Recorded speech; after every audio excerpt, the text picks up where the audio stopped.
probably going to be a little bit more complaints and angst right now than it is going to be about cheers, especially with some of the expectations that people are starting to put on the Tigers of being able to be in the run for the AL Central title, man. And a lot of people believe that has more to do with where the AL Central is at. Yeah, it does. And less to do with where the Detroit Tigers are at. But they're not necessarily happy with where things are as it relates to making sure you can punch that ticket for the AL Central title. Right. This is so what Scott Harris is building for the future is for more. He's building for more than just the AL Central this year. They're trying to rebuild this entire organization, their entire philosophy on hitting, on pitching, and on drafting and developing players. Sound familiar? Yeah. They're taking a page from the Lions book, from the Red Wings. They want to draft and develop their players to actually build something sustainable here in Detroit. We're that old English D with pride. That longevity, that long-term success. Yes, and baseball is unique where it is one of those games where you can go out and you can make big splashes. There's no salary cap. There are luxury taxes, so you got to have some cheddar. But it's one of those things you can go out and spend a lot on players, and it doesn't necessarily hurt you in the ultra long term if you do the contracts right. But this team isn't there yet.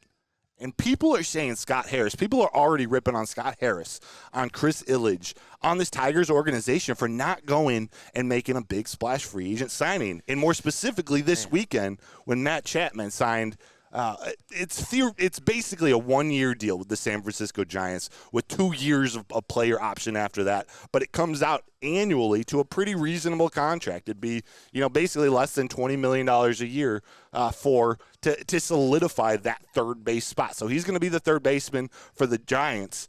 People wanted him here in Detroit to be that everyday third baseman for this Tigers team. And while he would come in, he'd step in and probably be the best hitter on the team, and definitely the best infielder, the best defensive infielder. He's a 4-time Gold Glove winner at third base.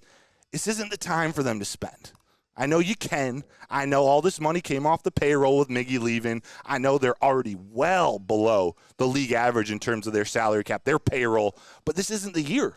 This isn't the year. They not only want A.J. Hinch to be flexible with his lineup, with him creatively building this lineup, both on defense and on offense, platooning guys at third base, having not just one guy like J.D. Martinez come in and be an everyday designated hitter. They want to have the flexibility to play Andy Ibanez against left-handed hitters, to play Colt Keith sometimes at second base, sometimes at third base, sometimes against righties and lefties. They want Vierling and McKinstry. They want all these guys to not just develop, but also for them to make decisions on which one of these guys are going to be part of their long-term mix. Yeah. So what you're saying is more of a mix of internal growth with the players that you've drafted over the years, with the players that you know are going to be here for the longevity, but as well as, look, we talked about this when the show started as well, the analytical side of it. When you have a Scott Harris, when you have a Jeff Greenberg, when you have an A.J. Hinch, sometimes the moves that these people make, you got to kind of trust it, especially if they don't believe that some of the people on the free agency market right now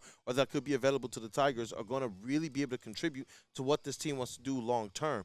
To take a page out of the Pistons, I know there were certain things that they did this past summer where they said, you know what, we don't necessarily want to block the ability to be able to see who Asar Thompson can be, who Jalen Duren can be, who Cade Cunningham could be, who Jaden Ivey could be. We saw that when the Pistons went out there and added just marginal veterans, it allowed Monty Williams to block, in my opinion, the path and the development of a Jaden Ivey. When you're looking at these Detroit Tigers, I do believe that we have to give Jeff Greenberg, Scott Harris, A.J. Hinch the time. Like, I get it. I know some of the, what people have been feeling about Chris Ilitch as an owner, but when you have kind of this battery within your front office and the management of talent, sometimes you got to kind of let that play itself out.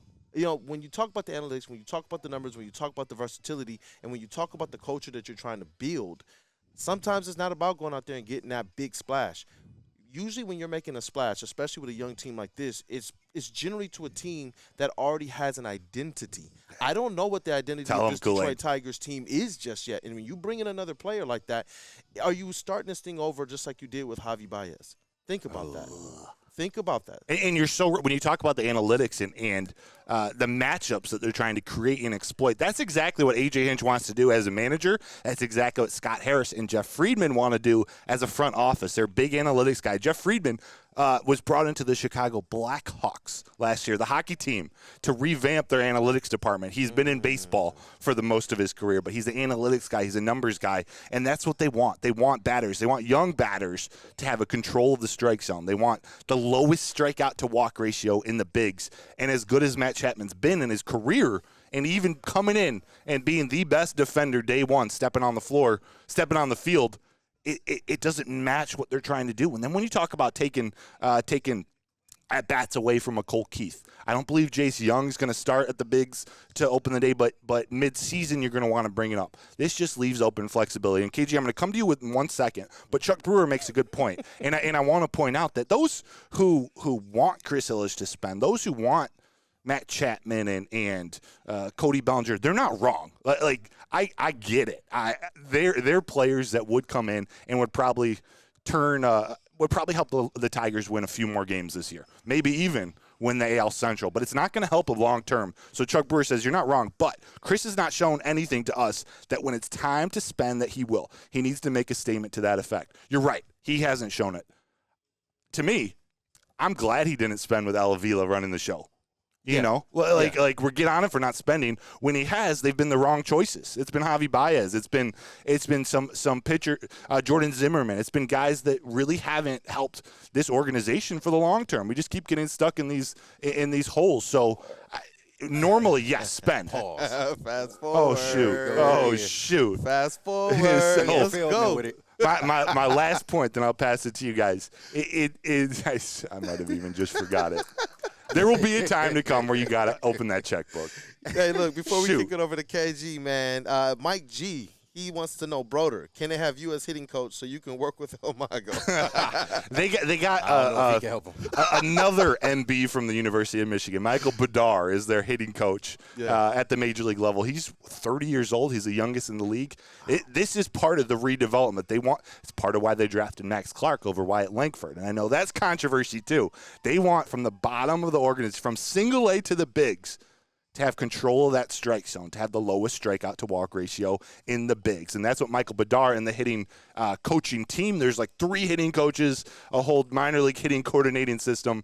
So Michael Bedard, another MB from the University of Michigan. KG, I'm getting a little mean mug from you. I can't tell if you agree with me. I don't know. Has he been paid? Maybe he needs to get paid, Nah, man. I'm just listening, man, taking it in. But shout out to Neil, man. He always says, we haven't replaced Miggy's money yet. He's probably going to say it again today. That's his big deal. Yeah, he's going to get me. Oh, yeah. But, I mean, you're right. And also the fans are right, too. Yes, you do want him to spend, but it's only year 2. And listen, guys, the Tigers aren't going to the World Series this year.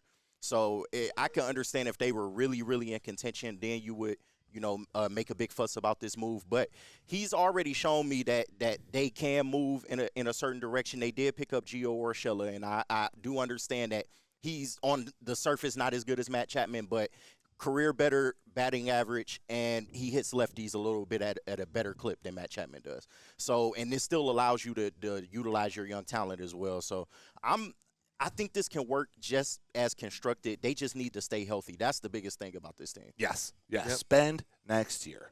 Yeah, definitely. And you know what? Take this season to really get a feel for who these young players are. Mm-hmm. Assess them and then understand exactly where you want to spend that money with the guys that you now have in this front office. I think that's the key thing you said. Did you really want to go and spend this thing based on the eye of Al Avila? Did you want to spend this thing based on the eye of an incomplete front office? Now you have a front office that's working together. Not just working together, but working with these young players from a numbers standpoint. That's much different than saying, all right, I'm going to bring the players in, and I'm just going to let A.J. Hinch go to work. That, to me, it hasn't worked. It hasn't worked. We've seen him spend some money over the years. It hasn't really worked.